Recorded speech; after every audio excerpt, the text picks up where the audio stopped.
कैसे उनके fake identity cards बनाए जा रहे हैं, हर चीज पर यहाँ पर ट्रैक डाउन होने लगा। और उसको लेकर उमर अब्दुल्ला, जिनकी सरकार अभी हाल ही में बनी है, उन्हें टेंशन हो गई, क्योंकि उन्हें ऐसा लगने लगा कि ये जो क्रैकडाउन किया जा रहा है, ये जो बड़े कदम उठाए जा रहे हैं, कहीं आगे उनके लिए दिक्कत ना खड़ी कर दें, कहीं जो उनकी तुष्टीकरण वाली राजनीति है उसमें उनके लिए परेशानी ना खड़ी कर दें। और ऐसे में उन्होंने उस आदेश को ही पलट दिया जो रोहिंग्याओं को यहाँ पर आइडेंटिफाई करने के लिए एलजी की तरफ से दिया गया था।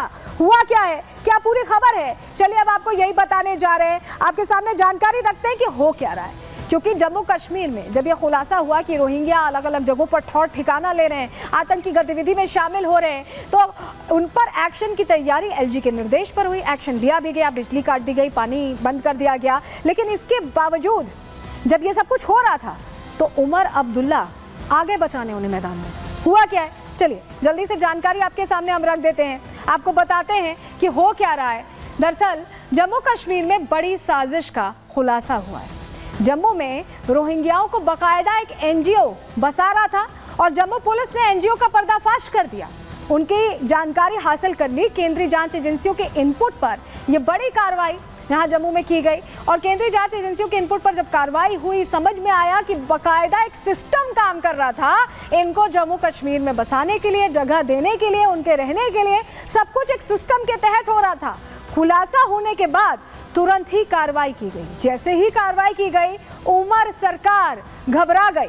बताया जा रहा है कि बंगाल, असम से घुसपैठिए जम्मू भेजे जा रहे थे। जो मैं आपको जिक्र कर रही हूँ कि सिस्टम काम कर रहा था। बाकायदा प्रशासन ने उन घुसपैठियों की पहचान शुरू की, उन्हें आइडेंटिफाई करना शुरू किया, क्योंकि रोहिंग्या आबादी में वृद्धि की रिपोर्ट पर ये कार्रवाई हुई है। लगातार ये जानकारी मिल रही थी कि जम्मू कश्मीर में जो लोग ओरिजिनली वहाँ के हैं उससे ज़्यादा रोहिंग्या पहुँच रहे हैं। रोहिंग्या लगातार यहाँ रह रहे हैं, बस रहे हैं, अपना ठौर ठिकाना बना रहे हैं। ये तमाम खबरें आई और ऐसे में जब कार्रवाई की जानकारी मिली तो रोहिंग्या तो डरते ही डरते, लेकिन उमर सरकार उससे ज़्यादा डरती दिखाई दी। उमर सरकार उनसे ज़्यादा घबराती दिखाई दी, क्योंकि वो तो अवैध घुसपैठिए थे, लेकिन उमर सरकार के लिए वोट बैंक थे। क्यों मैं ऐसा कह रहे हैं, चलिए जल्दी से जानकारी आपको देते हैं, आपको बताते हैं।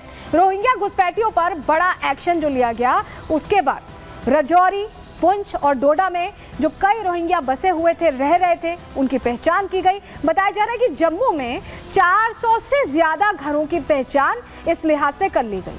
प्रशासन ने इन घरों का जो बिजली पानी था वो पूरी तरह से काटा, क्योंकि पहचान हो गई थी, ये अवैध रूप से रह रहे थे। ऐसे में इन पर कार्रवाई के लिए प्रशासन ने यह एक्शन लिया। प्रशासन ने, बाकायदा पुलिस ने उन मकान मालिकों पर भी केस किया जिन्होंने बिना आइडेंटिफाई किए, बिना उनका सत्यापन किए उन्हें घर में रहने की जगह दे दी, क्योंकि वो तो ऐसे दबे छुपे रह रहे हैं। लेकिन यही लोग आगे कैसी दिक्कत खड़ी कर सकते हैं, ये अपने आप में बहुत प्रश्न है। और रोहिंग्याओं पर एक्शन से लेकिन क्या होता है कि उमर सरकार टेंशन में आ जाती है। अभी हाल ही में सरकार बनी है, उनका पानी का कनेक्शन तुरंत बहाल करने का बाकायदा निर्देश दे दिया जाता है। ये कह दिया जाता है कि कनेक्शन बहाल करिए। उमर सरकार ने इस पर विचार करने की बात कही कि हम सोचेंगे, देखेंगे कि आगे कैसे कार्रवाई करनी है, क्या करना है। इसको लेकर टाइम लेने की बात की, लेकिन पानी बहाल कर दिया, बिजली बहाल कर दी। ऐसे में क्या डर रही है उमर सरकार कि उन पर एक्शन हो जाएगा, ये अपने आप में सवाल है। और इसी को लेकर देखिए, जावेद राणा जो वहाँ पर जल शक्ति मंत्री हैं जम्मू कश्मीर में, उनसे हमने बात की। उनका तो ये कहना है कि सभी को पानी और रहने का हक है। आगे देखेंगे इस पर क्या होता है। सुनिए ज़रा उन्होंने कैसे बचाव किया है, कैसे उन्होंने वापस पानी देना शुरू किया, इन तमाम बातों का उन्होंने जवाब दिया है। सुनिए। डिपार्टमेंट जल शक्ति विभाग आता है, यहाँ पे रोहिंग्या पॉपुलेशन जो रहती है उनकी बिजली और पानी काटे गए हैं। रोहिंग्याज का एक इशू है गवर्नमेंट के सामने और गवर्नमेंट इस पे एक अनह्यूमैनिटेरियन ग्राउंड सोच रही है। क्या फैसला लेती है रोहिंग्याज का, जो मुल्क से बाहर के लोग यहाँ बसे हुए हैं, उन पे क्या फैसला लेगी सरकार। गवर्नमेंट ऑफ इंडिया को इस पे फैसला लेना है।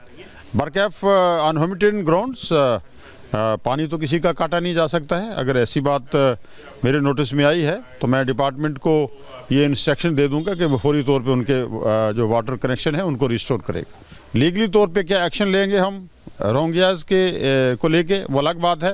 लेकिन जहाँ तक पानी का ताल्लुक है, पानी तो अनह्यूमैनिटेरियन ग्राउंड हम किसी का काट नहीं सकते। हर आदमी को हमने पानी देना है। हमने तो इंसानों, हिमानों, दरिंदों, परिंदों, चरिंदों सबको पानी देने की कोशिश करना है। और गुरसिमरन हमारे सहयोगी सीधे जम्मू से हमारे साथ जुड़ रहे हैं। गुरसिमरन, आपने बात भी की जल शक्ति मंत्री से, वो कह रहे हैं हमें सबको पानी देना है। एक तरफ तो ये कह रहे हैं कि कार्रवाई भी करेंगे, दूसरी तरफ पानी देने की भी बात कर रहे हैं।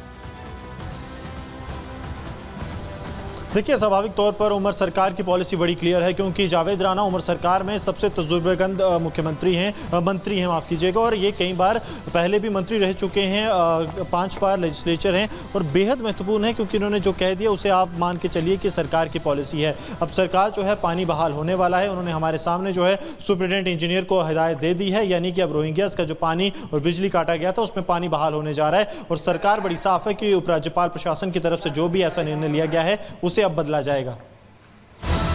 बिल्कुल, तो यही कहा जा रहा है कि बदला जाएगा। बहुत शुक्रिया आपका जुड़ने के लिए गुरसिमरन और जानकारियां देने के लिए। तो अब देखिए क्या होता है, इस पर सबकी निगाहें टिकी हुई है, लेकिन कवींद्र गुप्ता का भी इस पर रिएक्शन आया। उन्होंने किस तरह से प्रश्न पूछे उमर सरकार से, वो भी सुन लीजिए। रोहिंग्यास के प्रति बिल्कुल भी टॉलरेंस नहीं होनी चाहिए। जो यहाँ पर आकर के हमारी एकता, अखंडता और सुरक्षा व्यवस्था से कहीं ना कहीं खिलवाड़ है, और इसकी पूरी जांच की जानी चाहिए। कौन लोग इसके पीछे थे जब इनको लाया गया था।